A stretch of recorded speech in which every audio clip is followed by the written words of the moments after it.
जांच के साथ साथ जनता के सामने, देश के सामने दूध का दूध और पानी का पानी रखेगी।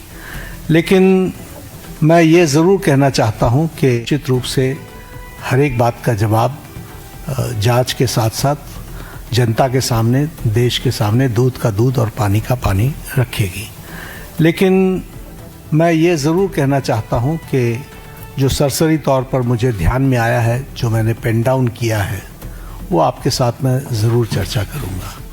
अगर मैं बात करूँ जम्मू कश्मीर में सर्विस सिलेक्शन बोर्ड के एग्ज़ामिनेशन में पेपर लीक हुआ, जहाँ पर कांग्रेस और एनसी की सरकार है, नेशनल कॉन्फ्रेंस की।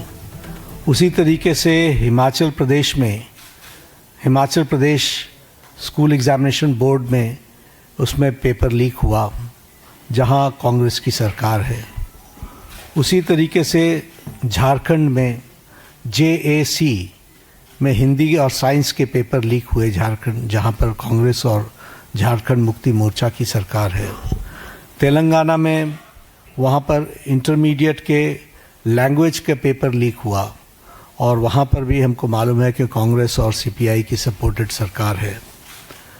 तेलंगाना में SSC में लैंग्वेज के पेपर लीक हुआ और वहाँ भी तेलंगाना में कांग्रेस पार्टी और CPI की सपोर्टेड सरकार है। तमिलनाडु में B.Ed के कोर्स पेपर में वहाँ पर जिसे हम कहते हैं Tamil Nadu teachers education university board, वहाँ भी पेपर लीक हुआ। वहाँ भी उस समय विपक्ष की सरकार थी। वेस्ट बंगाल में पुलिस कांस्टेबल के रिक्रूटमेंट एग्ज़ाम पेपर लीक हुआ, वहाँ उस समय TMC की सरकार थी। पंजाब में Punjab subordinate service selection board, इसमें ग्रुप B के एग्ज़ामिनेशन में इसमें भी पेपर लीक हुआ और मैल प्रैक्टिसेस भी हुए हैं। उसी तरीके से केरला में स्टेट में PSC के 26 एग्ज़ाम पेपर में इरेगुलरिटीज़ हुई हैं। कर्नाटक में जहाँ पर कांग्रेस की सरकार है, वहाँ भी प्रेपरेटरी बोर्ड एग्ज़ाम में पेपर लीक हुआ, PUC के पेपर में लीक हुआ।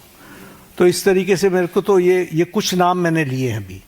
ये इसकी बहुत लंबी फेयर लिस्ट है जिसके बारे में हम चर्चा चाहेंगे कि जब चर्चा हो। लेकिन मैं पूछना चाहूँगा विपक्ष के नेता से, राहुल गांधी जी से, कि आप सिलेक्टिव क्यों हैं? Why are you so selective? आपने UPA की और UPA के सपोर्टेड सरकारों को, जिसे हम इंडी गठबंधन कहते हैं, इंडी अलायंस कहते हैं, उनकी गवर्नमेंट्स के बारे में आपने क्यों नहीं चर्चा की? क्यों आपने अपने आप को उससे अलग रखा? ये स्पष्ट बताता है कि आपका उद्देश्य छात्रों का हित नहीं है। आपका उद्देश्य एजुकेशन में बढ़ोतरी हो, एजुकेशन की क्वालिटी में बढ़ोतरी हो, स्टूडेंट्स को जस्टिस मिले, इसमें आपका इंटरेस्ट नहीं है। आप स्टूडेंट्स के विषयों को, डिमांड्स को लेकर के आप पॉलिटिकल माइलेज लेना चाहते हैं, राजनीतिक रोटियां सेकना चाहते हैं, जो कि दुर्भाग्यपूर्ण है। लेकिन मैं इस मोड़ पर एक बात ज़रूर कहना चाहूँगा कि यह समय ये नहीं है कि हमारी सरकारें, आपकी सरकारें, तुम्हारी सरकारें, इस तरीके से हम इन चीज़ों को विभाजित करें। ये गंभीर मसला है और जैसा मैंने आपके सामने कुछ नाम गिनाए, ये बड़ी लंबी लिस्ट है जिसमें UPA की सरकारें इन्वॉल्व हैं जहां पेपर लीक हुआ है। लेकिन हम आरोप प्रत्यारोप से बाहर निकल करके हमें इस पर चर्चा करनी चाहिए, और चर्चा करने का जो सबसे अच्छा माध्यम है वो है सदन, वो है पार्लियामेंट। और हम चर्चा के लिए तैयार हैं। गहन चर्चा हो, गहन चर्चा के माध्यम से इसकी बारीकियों में हम जाएं। What are the factors which are leading to for paper leak, who are the people involve, and how the central government has responded. हमने किस तरीके से, जब हमारे ध्यान में कोई पेपर लीक आया है तो हमने किस तरीके से इसको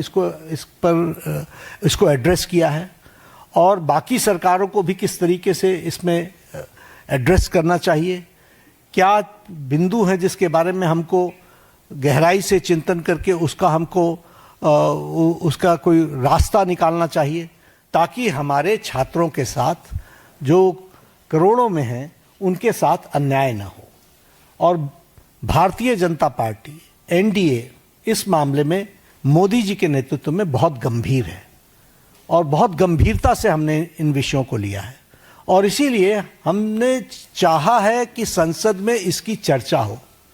short duration discussion, long duration discussion, business advisory committee में आप तय करो कितना समय आपने लेना है, 12 घंटे लेना है, 18 घंटे लेना है। राज्यसभा में मैं लीडर ऑफ द हाउस के नाते मैंने हमेशा इस बात को माना है कि जो विपक्ष जितने आवर्स तय करे हम चर्चा के लिए तैयार हैं, सरकार चर्चा के लिए तैयार है और विपक्ष को इस बात को ध्यान में लेकर के उसे गोल पोस्ट नहीं चेंज करना चाहिए। हम आरोप नहीं लगा रहे हैं, आरोप प्रत्यारोप नहीं होना चाहिए।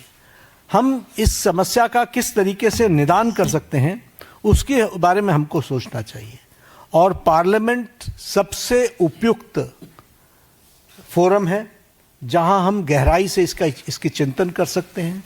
ड्यूरेशन विपक्ष तय करे और उसमें हर एक एस्पेक्ट्स के बारे में चर्चा हो और हम कोई ठोस नीति लेकर के आए, क्योंकि बच्चे कोई हमारे हैं आपके हैं, वो देश के भविष्य हैं और देश के भविष्य की चिंता करना हमारी जिम्मेवारी है और हमारी जिम्मेवारी में सरकार के साथ साथ विपक्ष की जिम्मेवारी भी है।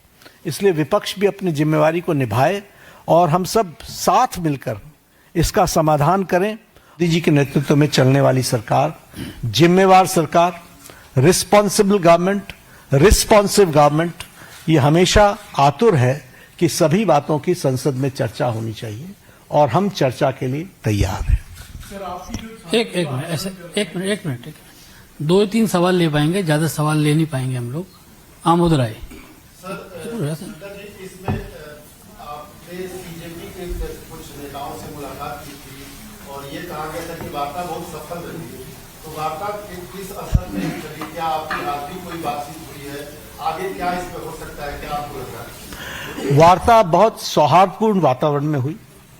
उनकी बातें हमने बहुत शांति से सुनी। उनको मैंने ये भी कहा कि आप लिख करके देंगे तो अच्छा रहेगा।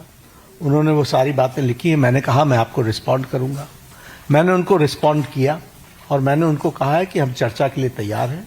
आप जब कहेंगे हम चर्चा के लिए अग्रसर रहेंगे। नीरज पांडे कोई बात नहीं पूछेंगे। नीरज पांडे आज कोई चर्चा नहीं है। क्या कुछ बातें हुई? क्योंकि बहुत लोग ये जानना चाहते हैं कि सोनम वांगचुक और सरकार के बीच में क्या बात हुई? नहीं, हम तो उनका हालचाल पूछने गए। उनकी शिफ्टिंग हुई सफदरजंग से, हम वो मेदांता में पहुंचे तो एक तो वो आईसीयू में थे तो वहां पर बहुत रिस्ट्रिक्टेड वातावरण होता है।